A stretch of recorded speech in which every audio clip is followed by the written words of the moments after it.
Chapter 4.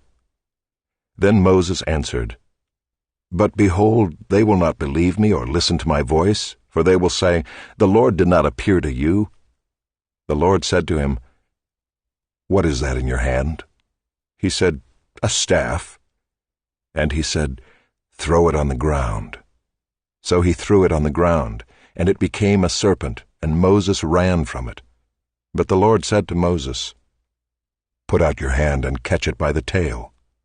So he put out his hand and caught it, and it became a staff in his hand. That they may believe that the Lord, the God of their fathers, the God of Abraham, the God of Isaac, and the God of Jacob, has appeared to you. Again the Lord said to him, Put your hand inside your cloak. And he put his hand inside his cloak, and when he took it out, behold, his hand was leprous like snow. Then God said, Put your hand back inside your cloak. So he put his hand back inside his cloak, and when he took it out, behold, it was restored like the rest of his flesh. If they will not believe you, God said, or listen to the first sign, they may believe the latter sign. If they will not believe even these two signs, or listen to your voice, you shall take some water from the Nile, and pour it on the dry ground, and the water that you shall take from the Nile will become blood on the dry ground. But Moses said to the Lord, O my Lord, I am not eloquent, either in the past or since you have spoken to your servant, but I am slow of speech and of tongue. Then the Lord said to him, Who has made man's mouth? Who makes him mute or deaf or seeing or blind? Is it not I, the Lord? Now therefore go, and I will be with your mouth and teach you what you shall speak. But he said, O my Lord, please send someone else. Then the anger of the Lord was kindled against Moses, and he said, Is there not Aaron your brother, the Levite? I know that he can speak well. Behold, he is coming out to meet you, and when he sees you, he will be glad in his heart.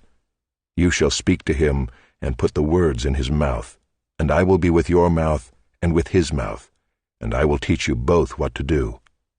He shall speak for you to the people, and he shall be your mouth, and you shall be as God to him, and take in your hand this staff, with which you shall do the signs. Moses went back to Jethro his father-in-law and said to him, Please let me go back to my brothers in Egypt to see whether they are still alive. And Jethro said to Moses, Go in peace. And the Lord said to Moses in Midian, Go back to Egypt, for all the men who were seeking your life are dead. So Moses took his wife and his sons, and had them ride on a donkey, and went back to the land of Egypt. And Moses took the staff of God in his hand. And the Lord said to Moses, When you go back to Egypt, see that you do before Pharaoh all the miracles that I have put in your power. But I will harden his heart, so that he will not let the people go. Then you shall say to Pharaoh, Thus says the Lord, Israel is my firstborn son, and I say to you, Let my son go that he may serve me. If you refuse to let him go, behold, I will kill your firstborn son. At a lodging place on the way, the Lord met him and sought to put him to death.